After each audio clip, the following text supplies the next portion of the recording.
That elbow hit seemed like if it really hurt. Ouch. You want to give it a try? Why do you talk so fast? It's pointless. And why do you listen so slow? It's pointless too. Please check out my channel. It's called Private Geeks. You sure it's safe? That's right, it's that time of the week. I am Jaime Rivera. This is Pocket Now, and this is our Pocket Now Daily Recap for last week.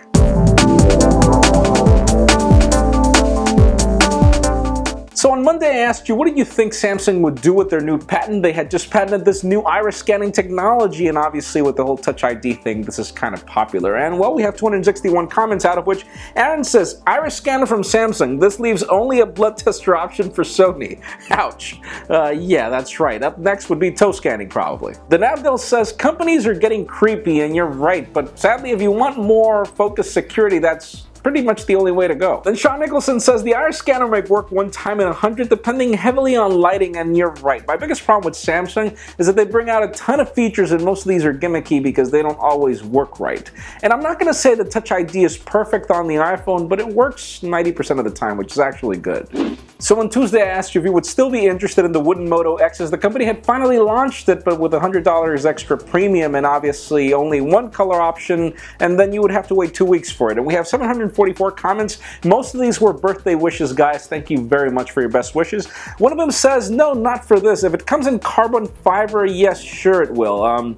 There are a lot of carbon fiber looking cases out there, but no. Then Joaquin Arias says, I'm curious to see how water is going to affect the wood, and you're right, a lot of us are actually concerned about this, but there is a coating, there is a special coating that's being used for this phone. We just don't know exactly how it'll withstand time. Obviously, if we do get a review unit of this phone, we will get back to you on that one. Then Sam says, considering the fact that it's $100 more and I have to wait basically a month, I would rather pick up the regular Moto X for the same specs, and that's really the point.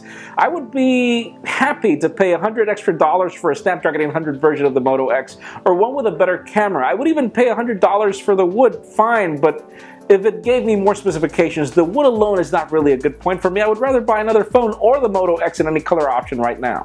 Then on Wednesday I asked you if you would be interested in buying a Pebble smartwatch now that the company has just announced their new App Store. We have 161 comments, out of which Alfredo says not really. If anything, the Pebble being in the market for so long actually inhibits my current purchase.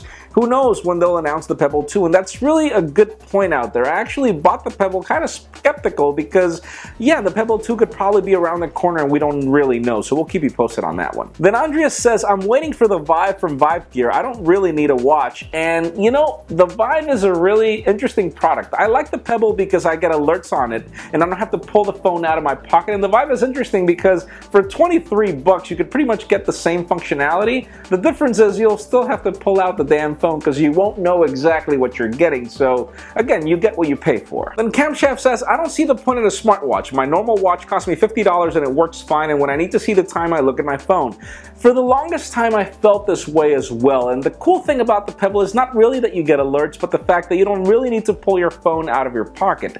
There are times, specifically in this country, where there's a lot of theft where I don't want to be pulling my phone out everywhere, where I'm driving for example, so it's really cool. I get an alert, I look at my watch, and if it's important then I'll pull out my phone, pull over or whatever, and if it's not then I'll just let it be. And that's really the cool thing about a smartwatch. Then on Thursday I asked you, what is your favorite custom ROM, obviously on Android, because the news were that CyanogenMod had just raised $22 million in order to double its size. We have 84 comments, which is odd. Google Plus comments are just crazy. Sometimes you see 150, then when you least expect it you see 700, and I really don't understand why. But Angel says CyanogenMod is king, and I have to agree with you, but I've honestly never tried any other ROM. CyanogenMod is really the only one that I've tried, and I really do enjoy it, specifically because of its stability and the fact that I could just update it immediately from the ROM itself, and the fact that I do like stock Android and I feel that they do an amazing job, but that's just my opinion and I see that a lot of people agree with you. Then Inspire HD, which I really love that phone, says my favorite ROM is Paranoid Android, although I do like CM as well, and Paranoid Android is probably one of the coolest ones. I haven't really tried it again, but it's cool that you have the option of actually using the screen real estate of your phone for more than just one thing, so yeah, that's a really good option. Then Jonty says, I like CyanogenMod on my Galaxy S4, but there is a problem with the default camera application, and the biggest problem with custom ROMs is really that. They sometimes make your phone better and sometimes they really don't, and that's really the problem about the developer community. A lot of it is, you know, half-baked and a lot of it is really cool. And then Friday I asked you what smartphone were you using back in 2007, 2008, because the news were of this Android engineer that had just come on record to state how much the launch of the original iPhone influenced Android as it was. They pretty much ditched the phone that they were working on and ended up pulling as the G1. So we have 603 comments, out of which Bud Gillette says, I was using a Palm Trio. Man, probably one of the phones that I enjoyed the most, the Palm Trio. I missed that phone so much. And I'm not going to lie to you, I did like Palm OS, but my favorite one was the 750, where they brought Windows Mobile onto it. I think that that was the best implementation of Windows Mobile of all time. Then Colin says, I was using a Nokia 1200. I know, it was horrible, and I wanted a BlackBerry. And you know, a lot of us back then wanted a BlackBerry.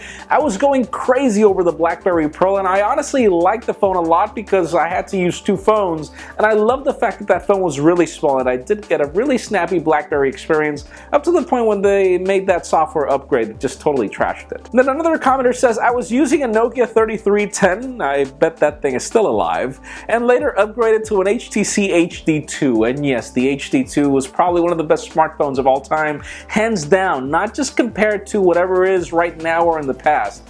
I love that phone. A lot of us love that phone. The only reason why it was a problem was because it wasn't really available in every market.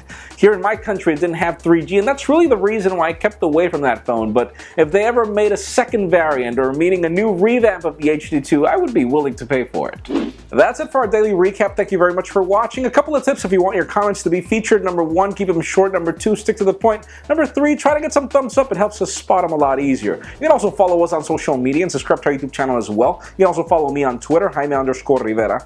Please give this video a thumbs up if you like what you saw. I am Jaime Rivera. Thank you very much for watching. We will see you next week.